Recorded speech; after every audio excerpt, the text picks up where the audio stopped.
नमस्कार श्रोताओं, माँ सरस्वती को मैं प्रणाम करता हूँ।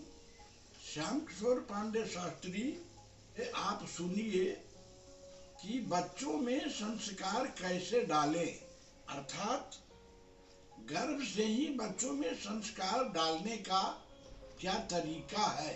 आज संस्कार को बेचा जा रहा है और सोसाइटी को खरीदा जा रहा है। क्यों? अध्यात्म विद्या के लुप्त हो जाने से संस्कार का महत्व घट गया है। किसी भी चीज को, किसी भी बात को, किसी भी कार्य को शास्त्र के अनुसार करने से वह काम सफल हो जाता है, वरना असफल हो जाता है। गहराई से विचार करने का बात यह है,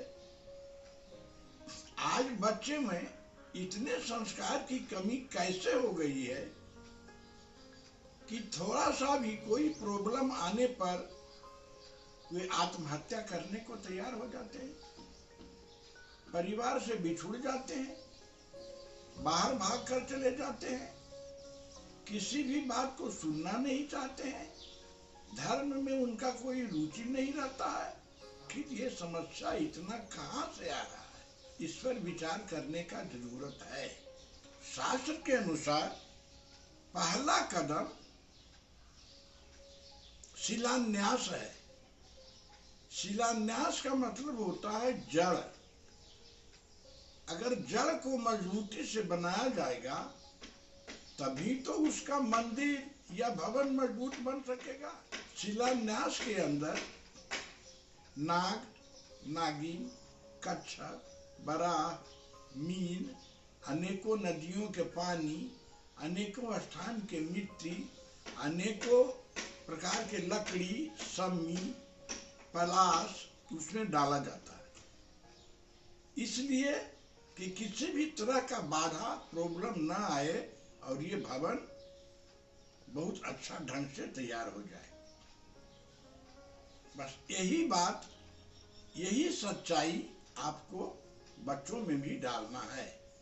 उसी प्रकार मानव जीवन को संस्कारित बनाने के लिए क्रमशः पूर्वक उच्च पदों पर स्थापित करने के लिए और उच्च पदों को भी निर्वाहन और संस्कारित करने के लिए, उसके अंतिम जस प्राप्त करने के लिए और उस प्राप्ति के बाद भी अमरत्व ख्याति प्राप्त करने के लिए उचित मार्गदर्शन करने की आवश्यकता है, जो मैं आपको समझाने का प्रयास कर रहा हूँ।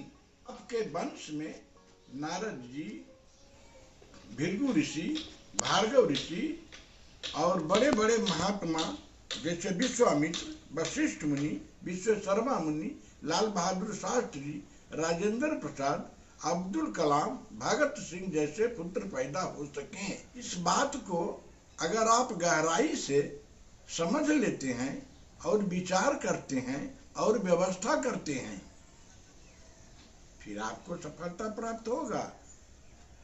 लोग धीरे धीरे बात को समझने लगेंगे और विचार करने लगेंगे, व्यवस्था करने लगेंगे। कोई व्यक्ति प्रभावशाली होते हैं, प्रतिभाशाली होते हैं और कोई उत्पाती होते हैं, यही समझने की बात है। उसी हिसाब से उसका भरण पोषण होता है। वर्ण व्यवस्था आश्रम से व्यवस्थित होता है। ब्रह्मचर्य, गृहस्थ, वानप्रस्थ और संस्कार, ये चार अवस्था होते हैं। समस्या हर समय ग्रहणशीलता की होती है।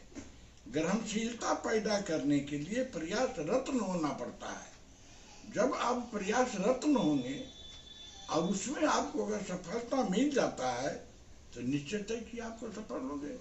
मनुष्य एक आत्मा है जो परमात्मा की प्राप्ति में मददगार बनती है और फिर वो मनुष्यता प्राप्त करता है।